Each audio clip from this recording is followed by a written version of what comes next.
So down at the bottom, you've got 100 mil M8 bolts. And then up here, you've got 60 mil M6 bolts, although this top one is a custom, like a longer bolt.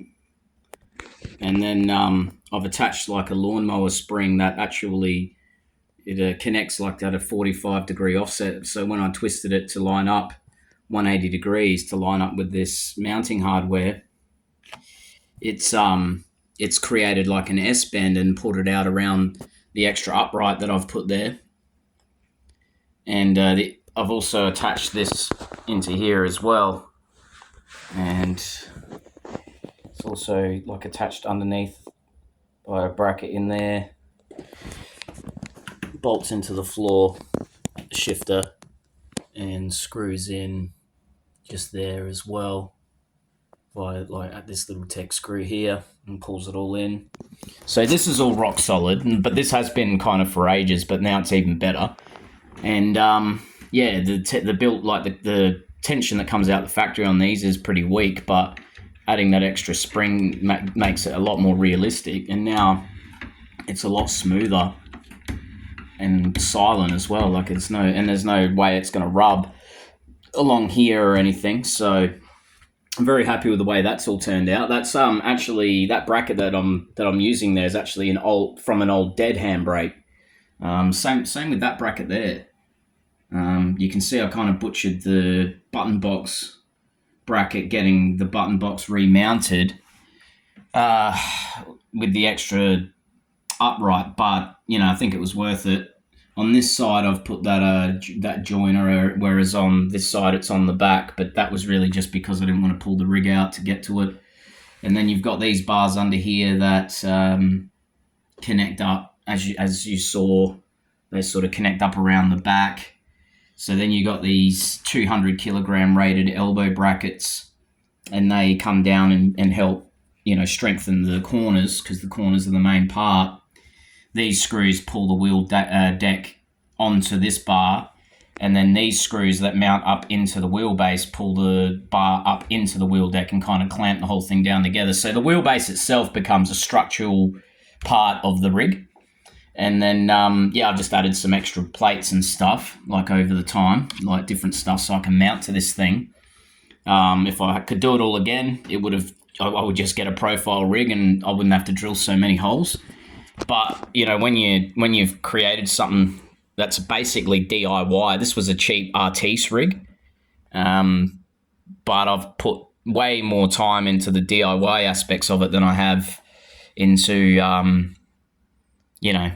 building it at stock. I'm using Simpson pedals with a Fanatec heel plate. There's a 30 watt puck under that. And you've got two 25-watt exciters, which are also using brackets from that dead handbrake. So I just recycled as much of those aluminium parts as I could, and that's what's mounting the exciters onto the pedal plate. And then because they're just mounted directly to the pedal plate, they give heaps of vibration. So all of that together is actually able to compete quite well, because you've also got the pedal haptics.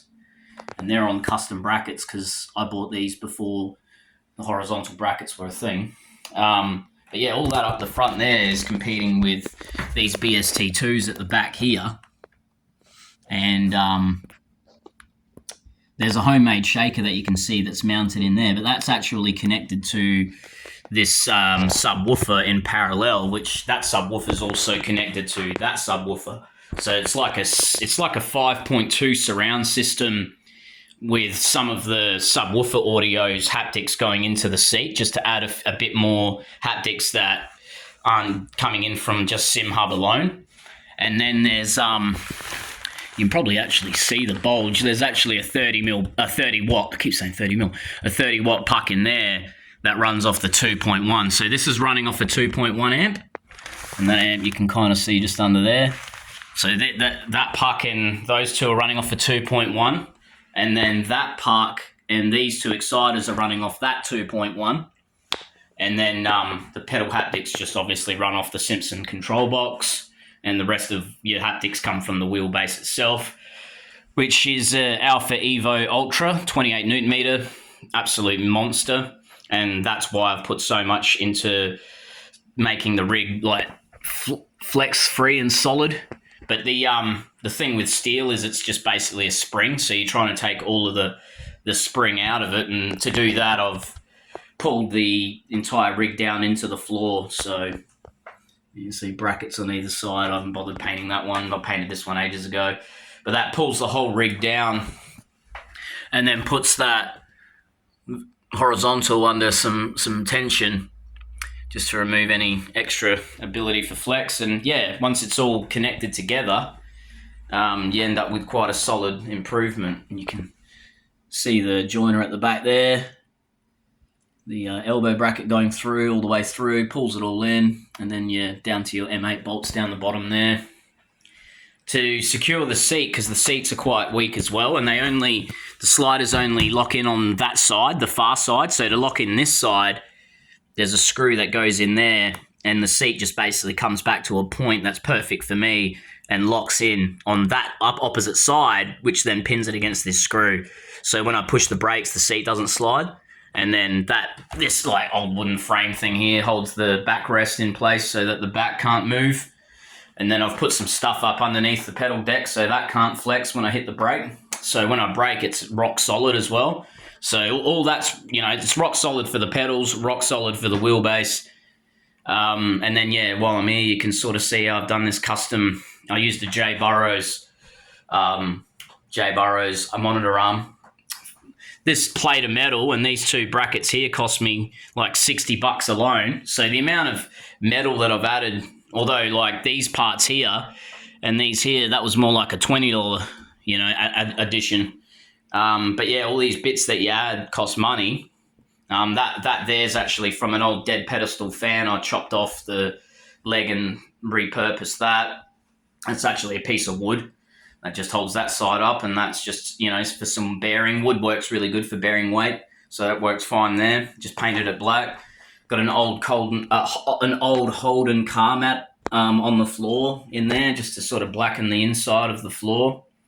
And then you can see the rest of the 5.1 surround is there like that. So, and that's basically how I've done it. And then with that monitor, I can swivel that straight over to the desk, so that gives me access to, sitting at the desk and playing. But yeah, very happy with, because you've done it yourself, you just end up really sort of proud of the final product. And at the same time, this is why people say just get an aluminium profile rig, because it's a lot less work. And I think what I learned over the years is every rig is DIY to a degree. It's just the aluminium profile allows you to DIY it on day one and get it right and make those changes without drilling holes and all of that stuff. So, and it's more rigid. So, but yeah, I don't think an aluminium profile rig is more rigid than what I have now. It's about the same. Well, it's you can't get more rigid than fully rigid. So I've finally made it, structurally sound. Now, before I added these parts, this one and this one, I already had the threaded rods there, the elbow brackets, the horizontal, everything that's painted black basically was already there when I had the 15 Newton meter alpha on there. And that was more than enough, actually, because really when I put this on here, it was still kind of enough. But what worried me was that one day these tubes could just buckle and give way. So to avoid that altogether, I made it invincible and then just added these here for some extra stability as well with the leftover metal. So, and that's kind of how it's worked out. But yeah, it's absolute bitzer of a rig. Different mounting hardware everywhere, tech screws, M6 bolt there, another couple of tech screws. And that's basically the experience of DIYing a rig. It's like, oh, I've got this leftover hardware, I'll put that to one side, I might be able to use it.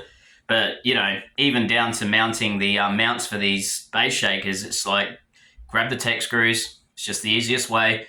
And, the final result is a really good, solid, budget rig, but with really good hardware. So, yeah, I definitely got out of this cheaper. Especially like just adding, leftover things that people didn't want, like, oh, do you want this phone holder? Like for your rig? It's like, yeah, I'll take it, so yeah.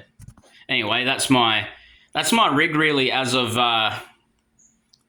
middle of 2026, and yeah, I got a Neo hub coming. That's why that wheel's sitting there, ready to go on this Neo hub. I got my GT Neo. I put some extra metal touch points on that. That's all metal touch points now. This is me rally wheel for now. That's got a 320 Momo knockoff on it, and I also put metal touch points on there. Some Sim Magic stickers, and I use Sim Magic stickers on the buttons as well because they're just much nicer than the ones that came with it. This is all carbon fiber, by the way. This is a really nice hub. It's a SimDT Bluetooth hub. So it connects to the PC via Bluetooth, but then I've wired the quick release to power and charge the hub via the Sim Magic base. So it charges off the Sim Magic base and then Bluetooths to the PC. So it's basically a native Sim Magic wheel for all intents and purposes. I got a 330mm just for drifting oval here. And that's it. That's actually, that one down there is a 310. So I got a 310, 320, 330, and then the 300. And I wouldn't mind getting a 290 like F1 style rim and just sort of having those 10mm increments from 290 all the way to 330. But at the moment, 300 to 330.